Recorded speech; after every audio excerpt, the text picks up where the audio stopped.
12 रबीउल अव्वल जी मोमिन भलारी रात आ। 12 रबीउल अव्वल जी मोमिन भलारी रात आ। जह में जलवा गर थी आई, जह में जलवा गर थी आई, सोहनी सैयद ज़ात आ। 12 रबीउल अव्वल जी मोमिन भलारी रात आ। आमिना जे घर में हिकड़ो लालो अहड़ो जायो आ। रहमतुन ऐं बरकतन जो सहन में कियं सायो आ। आमिना जे घर में हिकड़ो लालो अहड़ो जायो आ। पाण में गॾिजी फरिश्तन, पाण में गॾिजी फरिश्तन पै कई हीअ बात आ। 12 रबीउल अव्वल जी मोमिन भलारी रात आ। 12 रबीउल अव्वल जी मोमिन भलारी रात आ। बख्त वारो मोटी आयो ॾींहुं उहो साल जो, जंहिं में हूरन गॾिजी लोलियो हो हिंदोरो लाल जो। बख्त वारो मोटी आयो ॾींहुं उहो साल जो, मिड़नी खे आहे मिली वई, मिड़नी खे आहे मिली वई गंज मां खैरात आ। 12 रबीउल अव्वल जी मोमिन भलारी रात आ। जंहिं में जलवा गर थी आई, सोहनी सैयद ज़ात आ। 12 रबीउल अव्वल जी मोमिन भलारी रात आ।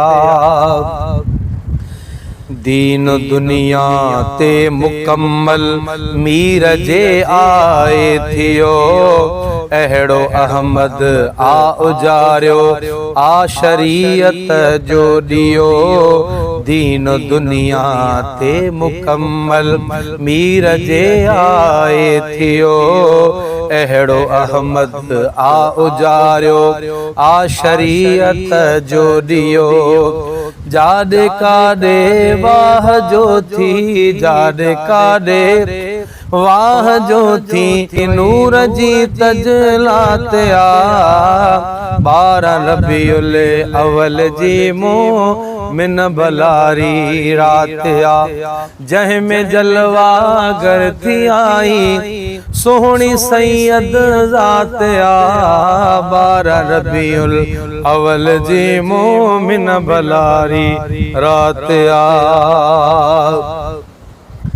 सहरा सलातूं थे पढ़िया हूरन मिठे साईं मथां, पढ़ पिरीअ ते तूं बि प्यारा गंज पाईंदे इतां। पढ़ पिरीअ ते तूं बि प्यारा गंज पाईंदे इतां।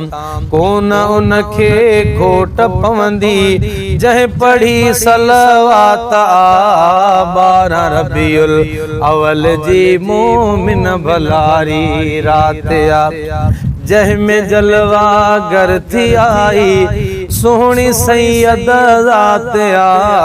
12 रबीउल अव्वल जी मोमिन भलारी रात आ। मालिकन जी मेहर थींदी मूं बेआदामन झली, मालिकन जी मेहर थींदी मूं बेआदामन झली। शाल यूनुस प्रभु क़बूले ऐं सदा मूं वादिली, मीर मुरसल जे तुफ़ेले, मीर मुरसल जे तुफ़ेले हिय लिखी मूं नात आ। 12 रबीउल अव्वल जी मोमिन भलारी रात आ। जंहिं में जलवा गर थी आई, सोहनी सैयद ज़ात आ। 12 रबीउल अव्वल जी मोमिन भलारी रात आ।